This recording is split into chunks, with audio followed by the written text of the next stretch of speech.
नमस्कार प्रिय सिंह राशि वाले, आज आपको कर्म क्षेत्र से रिलेटेड एक बहुत ही महत्वपूर्ण जानकारी देता हूं। प्रिय सिंह राशि वाले, कुंडली का जो 10वां घर होता है ना, मतलब जहां पे आपका लग्न कुंडली या चंद्र कुंडली में 2 नंबर लिखा होता है, वह कुंडली का 10वां घर होता है।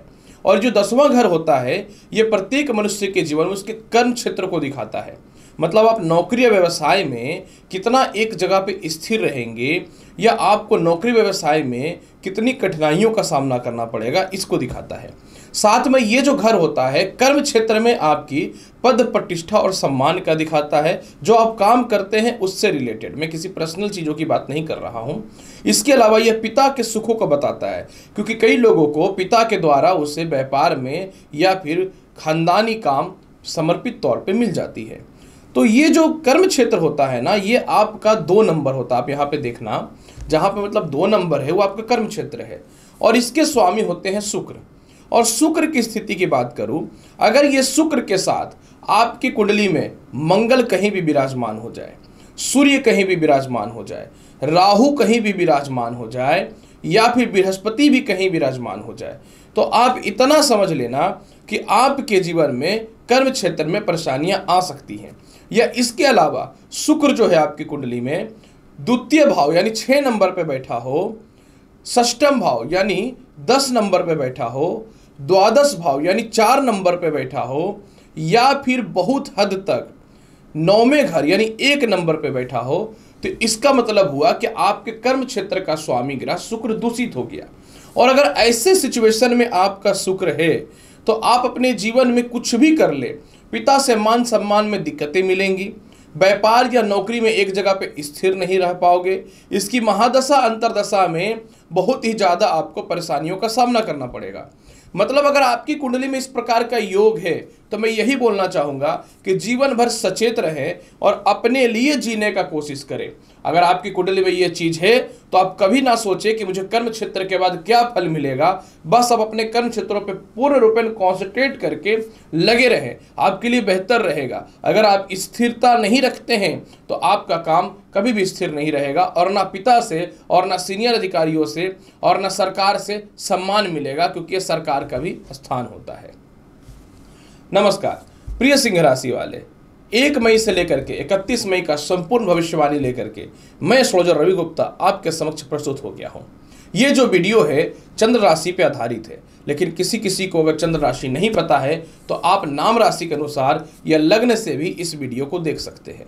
तो चलिए, सिंह राशि वाले 31 दिनों यानी पूरा मई के महीने का राशिफल में सबसे पहले मैं बात करता हूं कैसा रहेगा आपके कर्म क्षेत्र का हाल।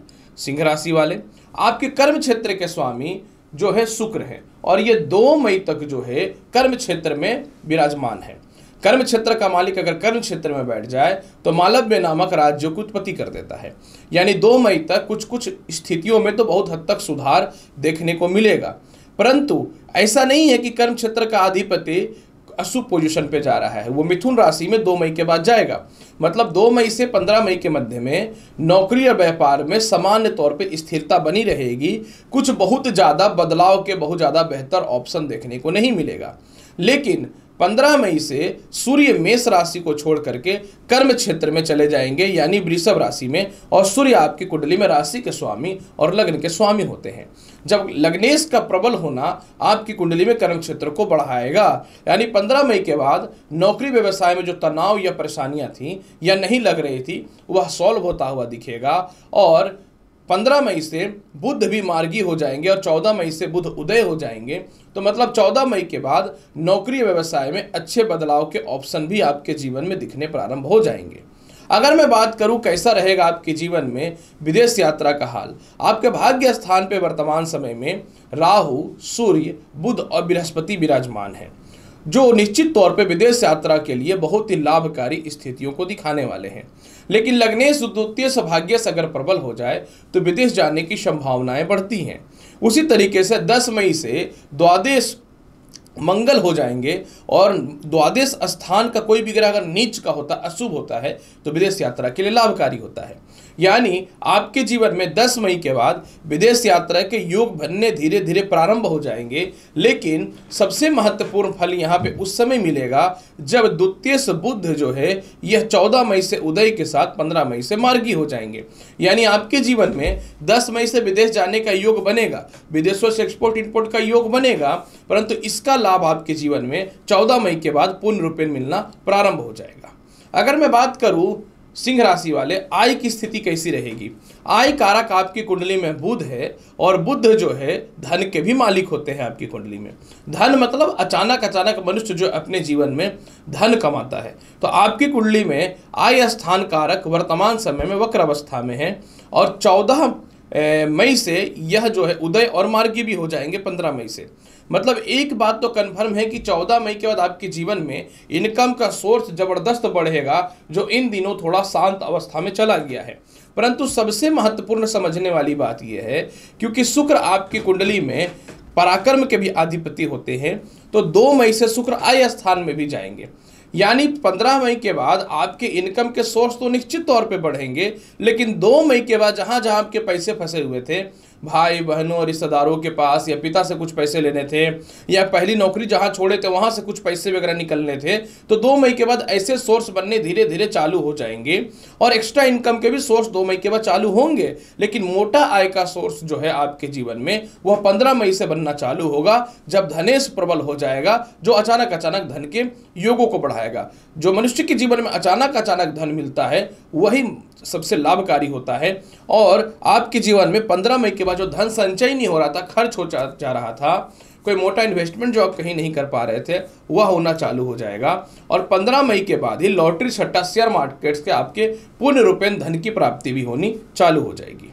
अगर मैं बात करूं कैसा रहेगा दाम्पत्य जीवन का हाल, देखिए सिंह राशि वाले, वर्तमान समय में गोचर में शनि 7वें भाव में गोचर कर रहे हैं और केतु की दृष्टि भी है। मतलब निश्चित तौर पे 2 ग्रहों का प्रबल होना इन दिनों वैवाहिक जीवन को लेकर थोड़ी सी परेशानियां तो पैदा कर रहा है, इसमें कोई शक नहीं है। लेकिन सिंह राशि वाले, मैं आपको यह बताना चाहता हूं कि आपकी कुंडली में जो है सूर्य जो है यह 15 मई को भाग्य स्थान को छोड़ करके कर्म क्षेत्र में आ जाएगा, लग्नेश हो जाएंगे प्रबल। दूसरी बात, यह ग्रहण दोष से भी इनको मुक्ति मिल जाएगी। लग्नेश प्रबल होता है तो विवाह के योगों में निश्चित तौर पर वृद्धि देखने को मिलता है। लेकिन विवाह के कुछ रिश्ते नहीं आ पा रहे थे या आपसी वैवाहिक जीवन में जो क्लेश या मतभेद की स्थितियां जो चल रही थी, यह 14 मई से सॉल्व होना चालू हो जाएगा, जब बुध जो है आपकी कुंडली में मार्गी हो जाएंगे और उदय हो जाएंगे, क्योंकि द्वितीय आपके प्रबल हो जाएंगे। हालांकि लव लाइफ की स्थिति की बात करूं, या बहुत समय से लव लाइफ में खटपट मतभेद या अलग अलग रहने की स्थितियां चल रही थी, तो इसका सुधार 2 मई से थोड़ा थोड़ा होना चालू हो जाएगा। परंतु इसमें विशेष सुधार अगर मैं बात करना चाहूं तो 15 मई के बाद ही होगा। मतलब आपके जीवन में 15 मई के बाद ही वैवाहिक जीवन में सुधार देखने को बेहतर तौर पर मिलेगा। अदरवाइज लव लाइफ की स्थिति तो बहुत ही अच्छी रहेगी ही। अगर मैं बात करूं कैसा रहेगा भूमि मकान वाहन संपत्ति का हाल, भूमि मकान वाहन संपत्ति कारक मंगल है सिंह राशि वाले, और मंगल जो है यह 10 मई से द्वादश स्थान पे नीचस्थ हो रहे हैं और कहीं से भी नीच भंग राज्यों की स्थिति नहीं बन रही है। मैं आपको यही बोलना चाहूंगा सिंह राशि वाले, जब आपके कुंडली में 4th भाव और इसके अलावा भाग्य का मालिक नीच का हो रहा है, जो शुभ संकेतक नहीं है। अतः 10 मई के बाद अगर आपको कोई प्रॉपर्टी में इन्वेस्टमेंट करना है या कोई संपत्ति सेल करना है तो आप सावधान हो जाएं, क्योंकि केस मुकदमा या विवाद की स्थितियां बन सकती हैं। 10 मई के बाद माता से थोड़े बड़े मतभेद के योग बनने को मिलेंगे, लेकिन ये 10 मई से 15 मई के मध्य में ज़्यादा दिखेंगे।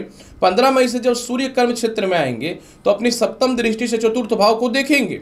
मतलब एक बात तो पहले सावधान मैं आपको कर दूं कि आपका 4th स्थान का अधिपति तो नीच का हो रहा है। मतलब पूरे महीने आपको प्रॉपर्टी को लेकर के खास करके 10 मई के बाद केस मुकदमा से बचना है। हालांकि 15 मई के बाद कुछ अगर आपको कहीं गृह प्रवेश करना था या कोई प्रॉपर्टी वगैरह बुक करना था, उससे रिलेटेड लाभ तो मिलेगा, लेकिन सोच समझ करके झांसे में आके गलत इन्वेस्टमेंट ना कर दे। हालांकि 15 मई के बाद बहुत हद तक इसमें सुधार देखने को मिलेगा, लेकिन क्योंकि 4th भाव का अधिपति नीच का है तो सावधान रह करके ही हर काम को करना है, इसमें कोई शक नहीं है। लेकिन यही है कि आपको 15 मई तक कुछ विशेष लाभ प्रॉपर्टी को लेकर के नहीं मिलने वाला है और खानदानी प्रॉपर्टी वगैरह से विवाद से बचना होगा। अगर मैं बात करूं कैसा रहेगा आपके जीवन में शिक्षा, संतान और साथ में जो है आपके जीवन में किसी इंटरव्यू वगैरह का रिजल्ट का हाल। देखिए, आपकी कुंडली के पंचमेश कौन है? बृहस्पति। और ये राहु के साथ बैठ करके निश्चित तौर पे ग्रहण दोष की स्थिति में और चंडाल दोष की स्थिति में तो फंसे हुए हैं। अब यहाँ पे मैं बताना चाहता हूँ सिंह राशि वाले कि यहाँ पे 10 मई तक पंचम भाव में आपके जीवन में मंगल की दृष्टि है, जो मित्रगत राशि है धनु। 10 मई तक उच्च शिक्षा का लाभ है। संतान कंसीव होने से रिलेटेड 10 मई तक कुछ शुभ समाचार आपको मिलने की संभावना रहेगी। 10 मई तक आपके जीवन में जो है आपके संतान को लेकर के परेशानियां थी वह ठीक हो जाएगी। और 10 मई तक जो है कोई इंटरव्यू वगैरह का रिजल्ट आना है तो ठीक है। 10 मई के बाद पंचम भाव को शुक्र तो अपनी सप्तम दृष्टि से देखेगा। जब शुक्र जो है आपकी कुंडली में जो है चले जाएंगे आय स्थान में, ये जाएंगे तो 2 मई को ही, लेकिन इसका प्रभाव बेहतर तौर पे आपको 10 मई से दिखना चालू होगा, क्योंकि मंगल जो है शुक्र के साथ युति बनाएंगे जो शुभ नहीं है।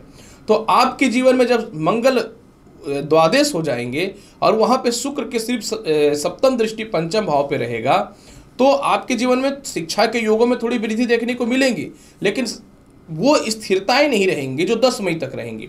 मतलब 10 मई के बाद आपको शिक्षा हो, संतान हो, या फिर किसी प्रकार का कोई इंटरव्यू हो, रिजल्ट हो, या कोई एग्जामिनेशन हो, इसके लिए बहुत ज़्यादा कड़ी मेहनत करनी पड़ेगी, क्योंकि राहु के भी तो नवमी नीचस्थ दृष्टि आपके पंचम भाव पे कंटिन्यू पड़ रही है। तो मैं बोलूँगा 10 मई के बाद थोड़ा सावधान होकर के, कॉन्सेंट्रेट होकर के हर काम करें। अगर मैं बात करूँ कैसा रहेगा आपके जीवन में सिंह राशि वाले, स्वास्थ्य का हाल, केस मुकदमा से रिलेटेड स्थिति के बारे में भी चर्चा करता हूं। स्वास्थ्य कारक आपकी कुंडली में शनि है सप्तम भाव में, लेकिन 10 मई से मंगल नीच के हो रहे हैं। 10 मई के बाद थोड़ा हृदय से रिलेटेड, पेट से रिलेटेड, नेत्र रोग से रिलेटेड, सिर दर्द से रिलेटेड समस्याएं देखने को मिलेंगी। हालांकि अंतिम पड़ाव में मैं उपाय भी बताते चला जाऊंगा। और इसके अलावा अगर मैं बात करना चाहूँ तो आपके जीवन में सूर्य जो है राहु के साथ 15 तारीख तक है, यानी 15 तारीख तक जो है आपके जीवन में थोड़े से सिर दर्द, चेहरे में फोड़े फुंसी और तनाव देखने को मिलेगा। केस मुकदमा की स्थिति की बात करूं, केस मुकदमा के लिए आपको 10 मई के बाद सावधान रहना है।